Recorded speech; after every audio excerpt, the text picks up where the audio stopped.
సమయంలో వధువు మెడలో కట్టే మంగళసూత్రం హిందూ సంప్రదాయంలో ఎంతో ప్రాముఖ్యత గల ఆభరణం. ఇది కేవలం ఒక దారం లేదా గొలుసు మాత్రమే కాదు, ఒక బంధం, ఒక నిబద్ధతకు గుర్తు. మంగళసూత్రం అనేది దాంపత్య జీవితంలో ఐక్యత, శ్రేయస్సు, ప్రేమకు ప్రతీకగా నిలుస్తుంది. మంగళసూత్రం ఎలా ఉంటుంది? దక్షిణ భారతదేశంలో దీనిని తాళి లేదా తిరుమాంగల్యం అని పిలుస్తారు. ఇది ఎక్కువగా పసుపు దారం మీద బంగారు లాకెట్టు లేదా దేవతల ప్రతిమలతో తయారు చేస్తారు. ఉత్తర భారతదేశంలో మంగళసూత్రం నల్లపూసలతో కూడిన గొలుసుగా ఉంటుంది. ఇది ఆభరణం కాదు, ఒక ప్రతీక.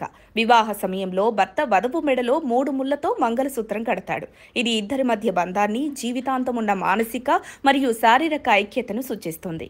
ఇది దంపతుల ప్రేమను, పరస్పర నమ్మకాన్ని ప్రతిబింబిస్తుంది. ప్రతి ముళ్ళు యొక్క అర్థం. భర్త కట్టే 3 ముళ్లకు ప్రత్యేకమైన అర్థాలున్నాయి. మొదటి ముళ్ళు భౌతిక ఐక్యత, రెండవ ముడి మానసిక ఐక్యత, మూడవ ముడి ఆధ్యాత్మిక ఐక్యత. శుభం, రక్షణకు గుర్తు. మంగళసూత్రంలో ఉన్న నల్లమణులు దురదృష్టాన్ని నివారిస్తాయని, చెడు శక్తుల నుంచి భార్యను కాపాడతాయని విశ్వాసం. ఇది ఓ రక్షణ కవచంలా భావించబడుతుంది.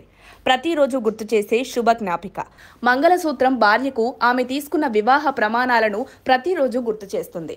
ఇది వారి సంబంధాన్ని మరింత బలపరుస్తుంది. దీనివలన దంపతులు జీవితాంతం ప్రేమతో, శ్రద్ధతో కలిసి జీవించగలుగుతారని నమ్మకం. భర్త శ్రేయస్సుకు సంకేతం. మంగళసూత్రాన్ని ధరిస్తే భర్త ఆరోగ్యం, ఆయుష్కాలం పెరుగుతుందని విశ్వసిస్తారు. ఇది భార్యాభర్తల మధ్య ఉండే అనుబంధానికి ప్రతీకగా నిలుస్తుంది. మొత్తానికి మంగళసూత్రం అనేది ఒక దాంపత్య బంధానికి ప్రతీక మాత్రమే కాదు, హిందూ సంప్రదాయాల్లో సంస్కృతి, భక్తి, ప్రేమను కలగలిపిన పవిత్ర గుర్తు. మరిన్ని అప్డేట్స్ కోసం మా కాయ్ టీవీని సబ్స్క్రైబ్ చేసుకోండి. మా వీడియో కనుక మీకు నచ్చినట్లయితే లైక్ చేయండి, షేర్ చేయండి. మీ విలువైన అభిప్రాయాలను కామెంట్ బాక్స్లో తెలియజేయండి.